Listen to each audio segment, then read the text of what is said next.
Alors, rapport du crime du 21 janvier. La police s'en mêle et voilà ce que ça donne. Affaire classée. Aucun coupable interpellé. Quel gâchis. Assassinat d'un homme d'affaires en France à Paris. 3 suspects. L'un d'eux, Ryan Brashler. Maintenant introuvable, comme disparu de la circulation. Curieux.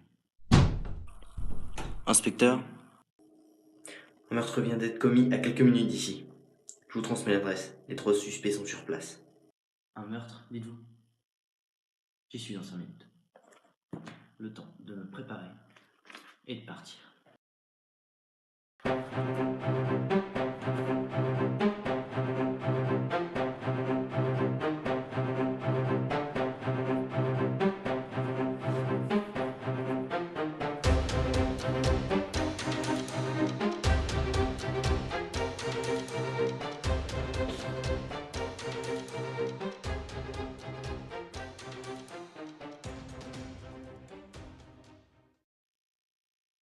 Je crois qu'il est temps d'y aller.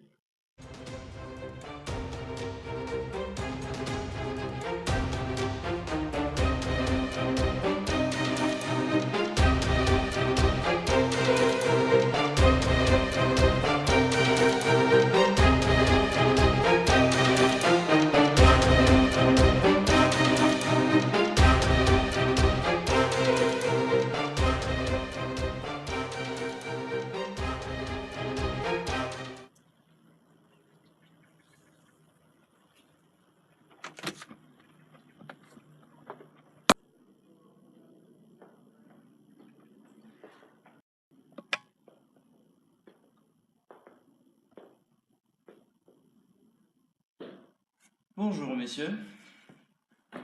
Enchanté, inspecteur. Navré de ne pas pouvoir me lever, voyez-vous, j'ai beaucoup d'affaires. En effet, je dois prendre le train tout de suite après. Monsieur l'inspecteur. Bonjour. Très bien. Où est la victime? Je vois. Regardons cela de plus près. Drôle d'odeur. Pour un cadavre. Un pistolet dans la main et une balle dans le corps. Étonnant. Très bien. Vous vous doutez pourquoi je suis là? Je vais donc commencer l'interrogatoire. Je vais commencer avec vous, monsieur Barwin, si vous le voulez bien. Mais comment connaissez-vous mon nom, inspecteur Poirot? Je l'ai simplement lu sur votre valise. Et vous, comment connaissez-vous le mien? Eh bien, je dois avouer que vos talents et les énigmes que vous avez résolues sont reconnus dans le monde entier, tout autant que ceux de votre grand-père. Ne parlez pas de mon grand-père, je vous prie. C'est le passé. Il faut aller de l'avant. Vers le futur. L'avenir. Un grand homme, Hercule Poirot. Une fin tragique, n'est-ce pas? Écoutez, monsieur Barry, ce n'est pas à vous de poser les questions, mais bien à moi. Aussi, je vais vous demander de bien vouloir me suivre. Nous y serons plus tranquilles pour discuter. Très bien, je vous en prie. Asseyez-vous, monsieur Barry. Très bien, donc votre nom Barry, votre prénom Charles. Quelle est votre profession? Vous savez, c'est un petit peu compliqué, mais disons que je travaille dans les affaires. Dans les affaires, hein? Intéressant. Je prends des notes, hein, ne vous inquiétez pas. Quelle était votre relation avec la victime? Je ne sais pas si nous pouvons parler d'une relation. J'étais simplement venu lui proposer une offre. Vous lui proposiez une offre? Quel genre d'offre, monsieur Barry? Disons une offre de rachat. Je vois. En détail, mais de quelle nationalité êtes-vous? Eh bien, je suis belge. J'ai toujours vécu en Belgique. Êtes-vous déjà allé en France? À Paris? Comme je vous l'ai dit juste avant, j'ai toujours vécu en Belgique. Alors, comme je ne voyage pas beaucoup, non, je n'ai jamais vu ni la France ni Paris. Mais ce n'est pas l'envie qui manque, croyez-moi. Bien, je vous remercie, monsieur Barry. Vous pouvez partir. Attendez, s'il vous plaît. Pouvez-vous m'amener la deuxième personne? Bien sûr, inspecteur. Je vous remercie. Ça devrait être très rapide avec vous. John Speaker, Vous êtes le frère de... la victime. Simplement, que faisiez-vous ici aujourd'hui? Ce jour précis? Comme vous le savez, je suis le frère de la victime. Comme vous l'aviez dit, je suis John Speaker. Il est bien normal que je sois donc dans ma maison, non? J'assistais juste mon frère à une offre. Une dernière question, John, avant de vous libérer. Aimez-vous le parfum? Le parfum. Ce qui est marrant quand on rencontre un inspecteur, c'est qu'on ne sait jamais quelle question il va nous poser après. Non, je n'aime pas spécialement le parfum. Je n'en mets pas. Pourquoi cette question? Par simple curiosité. J'en ai terminé. Votre nom et votre prénom, monsieur? François Spiersecz. De quelle origine? Polonais, monsieur. Polonais. Mais que faites-vous en Belgique? Je suis l'assistant de monsieur Barin. C'est le seul boulot que j'ai trouvé. Vous travaillez avec monsieur Barry. Très bien. Je prends note. Pouvez-vous me donner votre version des faits, s'il vous plaît, monsieur Spiersecz? J'étais dans cette pièce, j'ai entendu un coup de feu à 18h17. Je suis allé voir, j'ai vu la victime au sol. À 18h17. Précis. Très bien. Et vous étiez donc présent dans cette pièce, si je ne m'abuse. Très bien.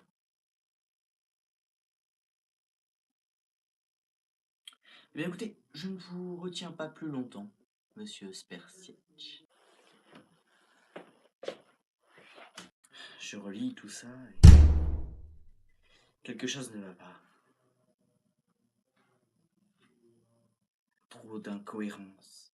Pour Charles Barry, qui dit être belge.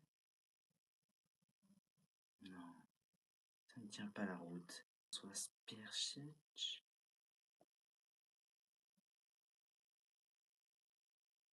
Qui dit avoir entendu un coup de feu à 18h17 précisément. Pourquoi autant de précision? Il semblerait que la réponse soit beaucoup plus simple que je ne le pensais. Il est temps d'en finir.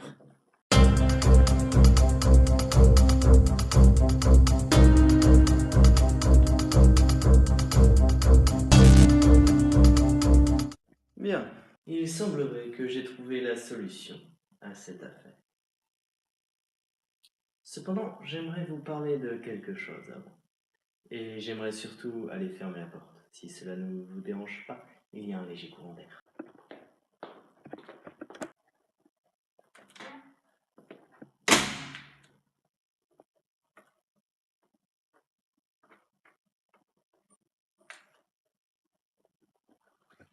Je disais donc, j'aimerais vous parler de quelque chose.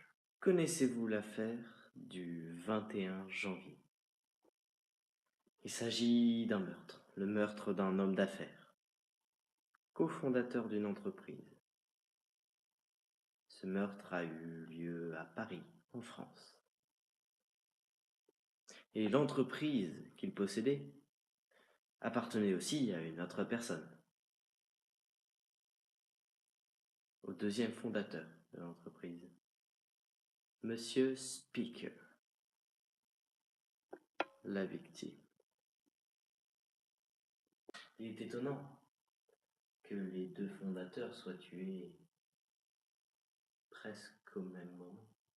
De plus, un des suspects lors de cette affaire, Ryan Brashlers, a été rappelé par la police quelques jours plus tard pour le réinterroger, car ils avaient des preuves contre lui, mais il avait disparu. Tout simplement car il n'existe pas. Du moins, pas sous ce nom-là. Il est connu sous le nom de Charles Barry.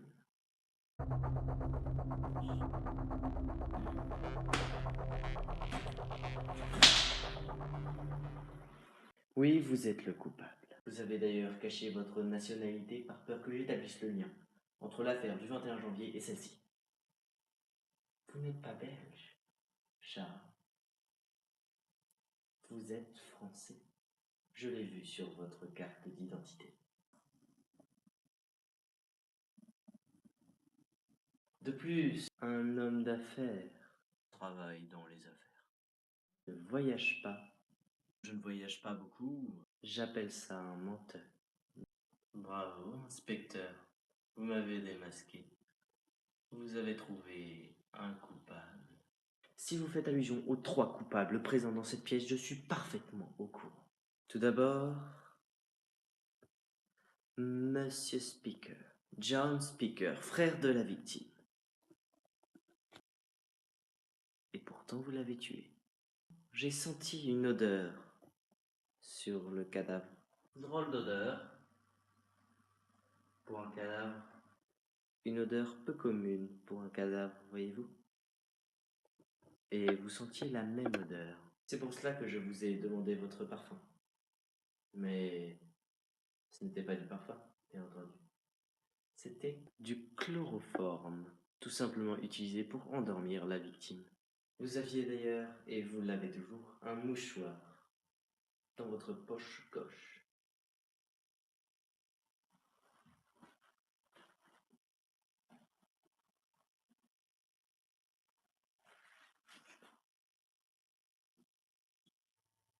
Que vous avez tenté de dissimuler, mais cela ne m'a pas échappé. Sur lequel vous aviez disposé le chloroforme. C'est bien pour cela que vous avez encore l'odeur sur vous. Françoise Pierre Setch. Vous êtes l'assistant de Monsieur Barry.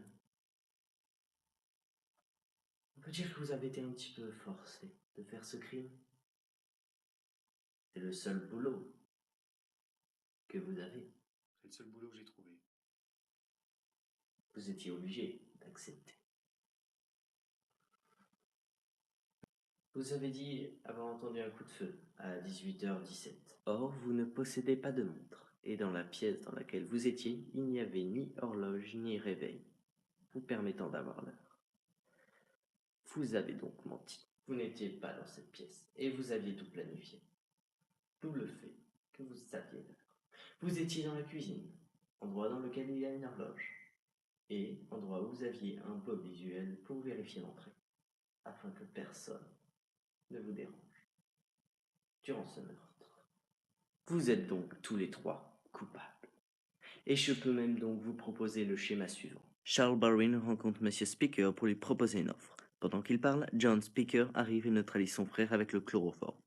Et Monsieur Barwin tire alors avec son pistolet qu'il va ensuite poser près du corps de la victime pour faire croire à un suicide. Tout cela pendant que Françoise Pierre Setch faisait le guet dans la cuisine. Astucieux. Et vous attendiez à ça, inspecteur? À vrai dire, je m'en doutais. J'ai toujours mon carnet sur moi. Je sais aussi qu'en ce moment même, Monsieur Spearsetch essaye de partir. C'est bien pour cela que j'ai fermé la porte à clé.